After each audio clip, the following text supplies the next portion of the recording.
खुलुमबाय बेयो बड'लेण्ड एंखं टेलिभिजन दिनै 2025 शनिबार खालि सानसेनि बरादखौ नोंथांमोननि खाथियाव लाबोदों आं सदानन्द दैमारिया।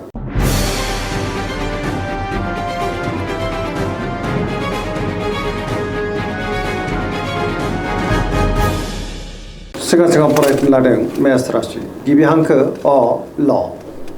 दिनैनि साना जोबोर मोजां जेरावबो जाफुंसारगोन सुथुरखौ दिनै गोरलैयैनो फेजेननोबो हागोन बयजोंबो गोरोबनो रोंगोन मावनो लानाय खामानिफ्रा दिनै गोरलैयैनो मावफुंजानो हागौ सिगांनि बबेबा आद्रा खामानियाबो दिनै मावफुंजानो हागौ देहाया मोजाङैनो थागोन अब्लाबो नाथाय जानाय लोंनायाव सांग्रां जानांगोन गोथों आरो गोग्गो साननो रोंगोन पजिटिभ एनार्जिनि गोहोम गोग्लैगोन गोसोआव गोथों आरो गोग्गो साननो हानायाव गोबां मुलाम्फाबो दिनै जानो हागौ रांखावरियाव मोजां होनजायो बेफार फालांगियावबो दिनै जोबोर मोजां मुलाम्फा मोनगोन न'खराव बिसि फिसायनि गेजेराव अननानै फैगोन गोसोनि साननायफ्रा दिनै मोगथाङाव जाफुंनोबो हागौ लाइमोनफोरनि गोसोआ दिनै जोबोर खुसि जागोन आरो गावबा गावनि गोसोनि साननायफोरखौ फोरमायलायनोबो हागोन सरासनस्रायै दिनै साना जोबोर मोजां आरो मोजाङैनो बारग'लांगोन।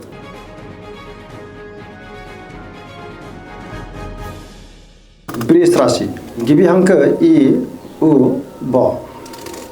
दिनैनि साना मोजां आरो गाज्रि गेजेरजों बाबेनलांनो हागौ गोसोआव गोनो गोथो साननायबो फैनो हागौ गावनि गोसोनि साननायफोरखौ दिनै गुबुननो फोरमायनो गोब्राब जागोन माबा मोनसे जेंनाजों दिनै मोगा मोगि जानांनोबो हागौ गोसोआव दिनै गोनो गोथो साननायबो फैनो हागौ गियाननि आंखाल जानोबो हागौ माबा नङा माबा मोनसे गोरोन्थि मावफ्लांनोबो हागौ समाजाव मान मोनगोन अब्लाबो नाथाय सांग्रां जानांगोन सोरनिबा गाज्रि नोजोरबो थानो हागौ रांखावरियाव मोजां होनजायो बेफार फालांगियावबो मोजां आयाबो दिनै बांनो हागौ न'खराव बिसि फिसायनि गेजेराव अननानै फैगोन बिदा फंबायनिफ्राय हेफाजाबखौ मोननो हागोन बिमा बिफानि अननायफोरखौ दिनै मोननो हागौ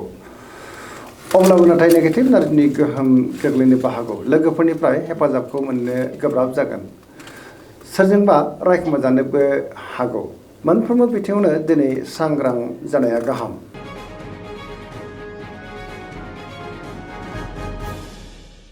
मिथुन राशि गिबि हांखो ख स दिनैनि साना जोबोर मोजां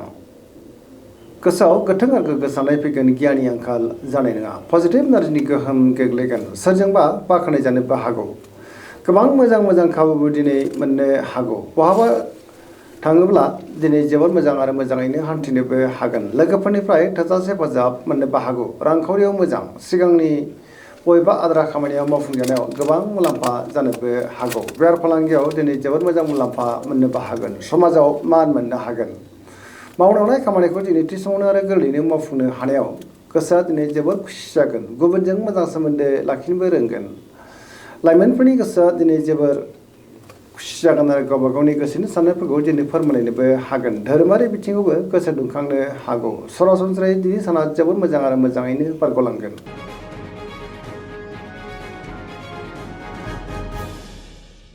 कर्कट राशि गिबि हांखो ड ह दिनैनि साना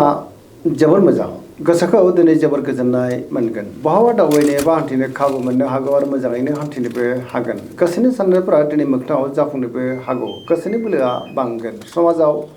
मान मोननो हागोन पजिटिभ साननो रोंगोन आरो गियाननि आंखाल जानाय नङा मावनो लानाय खामानिखौ दिनै गोरलैयैनो मावफुंनो हानायाव गोसोआव गोजोननाय फैगोन रांखावरियाव मोजां होनजायो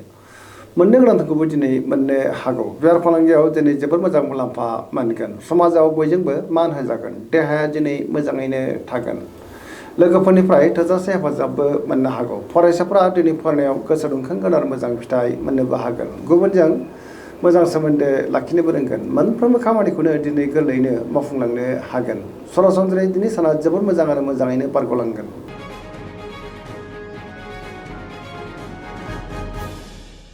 सिंह राशि गिबि हांखो म ट दिनैनि साना मोजां आरो गाज्रिनि गेजेरजोंनो बाबेनलांनो हागौ गोसोआव दिनै गोनो गोथो साननायबो फैनो हागौ नेगेटिभ साननाय फैनोबो हागौ गोथों आरो गोग्गो साननो हानाय नङा सिगांनि बबेबा जेंनाया गोसोखौ दिनै जोबोर उसुखुथु खालामनोबो हागौ बहाबा दावबायोब्ला दिनै लामा सामायाव सांग्रां जानांगोन रांखावरियाव मोजां अब्लाबो नाथाय खरसाया बांगोन बेफार फालांगियाव मोजां होनजायो गुबुननिफ्राय हेफाजाब लानांनोबो हागौ बयजोंबो गोरोबनो गोब्राब जागोन गुबुननि थाखाय दिनै नाङा फाङा जेंनायाव गोग्लैनांनोबो हागौ मोनफ्रोमबो बिथिङावनो दिनै सांग्रां जानाया गाहाम।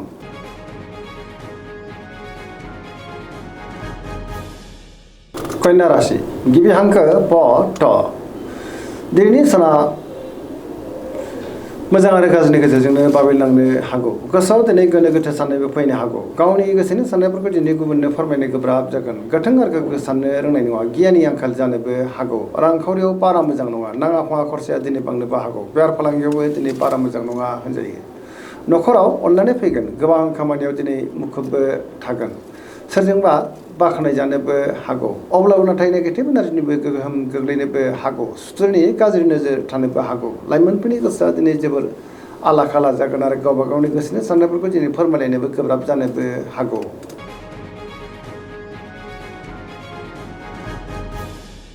तुला राशि गिबि हांखो र ट दिनैनि साना जोबोर मोजां गोसोनि बोलोआ बांगोन गावनि गोसोनि साननायफोरखौ दिनै गुबुननो फोरमायनोबो हागोन मावनो लानाय खामानिफोरखौ थि समावनो आरो गोरलैयैनो मावफुंनोबो हागोन देहाया दिनै मोजाङैनो थागोन बहाबा हान्थिनो एबा दावबायनो खाबु मोननो हागौ आरो मोजाङैनो हान्थिनोबो हागोन रांखावरियाव दिनै जोबोर मोजां होनजायो बेफार फालांगियावबो जोबोर मोजां मुलाम्फा मोनगोन न'खराव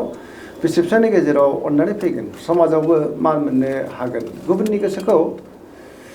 बोनो हागोन लोगोफोरनिफ्राय थोजासे हेफाजाब मोननो हागौ सेंग्रा सिख्लाफ्रा दिनै गावबा गावनि गोसोनि साननायफोरखौ फोरमायलायनो हागोन पजिटिभ एनार्जिनि गोहोम गोग्लैगोन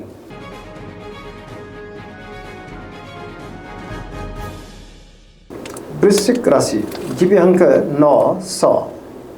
दिनैनि साना जोबोर मोजां गोबां मोजां खाबु दिनै मोननो हागौ गोबां मुंदांखा सुबुंजों दिनै बहाबा लोगो मोनज्लायनोबो हागौ पजिटिभ एनार्जिनि गोहोम गोग्लैगोन बहाबा दावबायनो एबा हान्थिनो खाबु मोननो हागौ आरो मोजाङैनो हान्थिनोबो हागोन समाजाव मान मोननो हागोन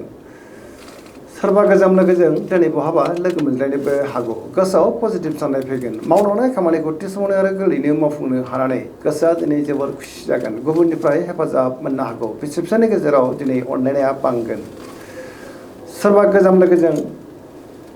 गोबां मोजां खाबुबो दिनै मोननो हागौ लोगोफोरनिफ्राय थोजासे हेफाजाब मोननोबो हागौ रांखावरियाव मोजां होनजायो बेफार फालांगियावबो दिनै जोबोर मोजां मुलाम्फा मोनगोन देहायाबो दिनै मोजाङैनो थागोन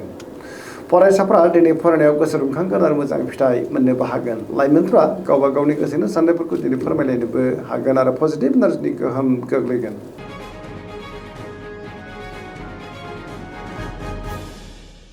धनु राशि गिबि हांखो ढ फ भ दिनैनि साना जोबोर मोजां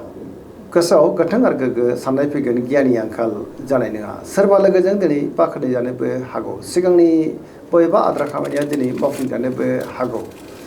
गोसोआव गोथों आरो गोग्गो साननाय फैगोन माबा नङा मोनसे मोजां खौरां मोननोबो हागौ रांखावरियाव मोजां बेफार फालांगियावबो दिनै जोबोर मोजां मुलाम्फा मोननोबो हागोन समाजाव मान मोननो हागोन देहाया दिनै मोजाङैनो थागोन अब्लाबो नाथाय जानाय लोंनायाव सांग्रां जानांगोन लोगोफोरनिफ्राय हेफाजाबखौ मोननो हागोन गोबां रोखोमनि सिगांनि जेंनाखौ दिनै गोरलैयैनो सुस्रांनोबो हागोन बहानिफ्रायबा हरखाबै मोजां खौरां मोननायाव लाइमोनफ्रा जोबोर खुसि जागोन आरो गावबा गावनि गोसोनि साननायफोरखौ दिनै फोरमायलायनोबो हागोन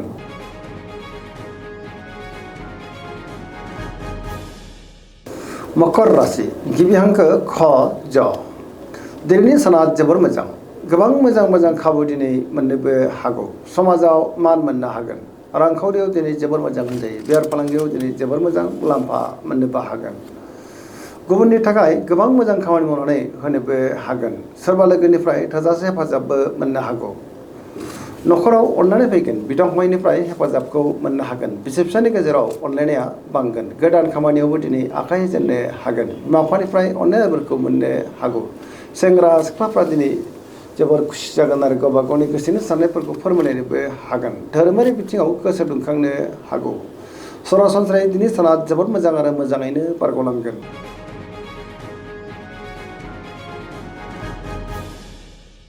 कुम्भ राशि गिबि हांखो ग स दिनैनि साना जोबोर मोजां गोबां मोजां खाबु दिनै मोननो हागौ सिगांनि बबेबा जेंनाखौ दिनै गोरलैयैनो सुस्रांनो हागोन सोरजोंबा बाख्नाय जानोबो हागौ न'खराव बिसि फिसायनि गेजेराव अनलायनाया बांगोन बिदा फंबायनिफ्राय हेफाजाबखौ मोननो हागौ सोरजोंबा बाख्नाय जानानै गोसोआ दिनै जोबोर खुसि जागोन रांखावरियाव मोजां होनजायो बेफार फालांगियावबो दिनै जोबोर मोजां मुलाम्फा मोनगोन आरो आयाबो बांनो हागौ देहाया दिनै मोजाङैनो थागोन बिदा फंबायनिफ्राय हेफाजाबखौ मोननानै गोसोआ दिनै जोबोर गोजोनगोन बिमा बिफानि अननायफोरखौबो दिनै मोननो हागौ बहाबा दावबायनो एबा हान्थिनो खाबु मोननो हागौ आरो मोजाङैनो हान्थिनोबो हागोन पजिटिभ एनार्जिनि गोहोम गोग्लैगोन।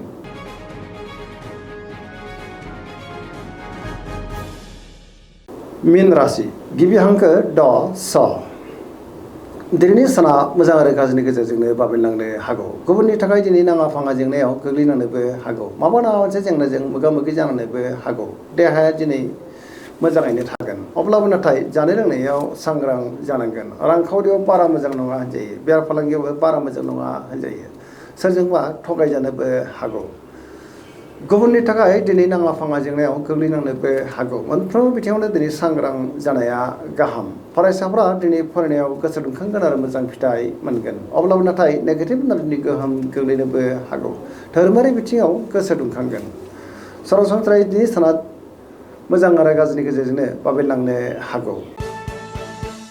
दिनैनि राशि फरायनाय एसेनोसै जोबनायाव बेखौनो खालायो जाहाथे नोंथांमोना सानफ्रामबो जोंनि बे बड'लेण्ड इंखं टेलिभिजनखौ नायबाय थायो आरो साबस्क्राइब खालामो लोगोसे लाइक खालामो आरो शेयार खालामो एसेनोसै गोजोन्थों।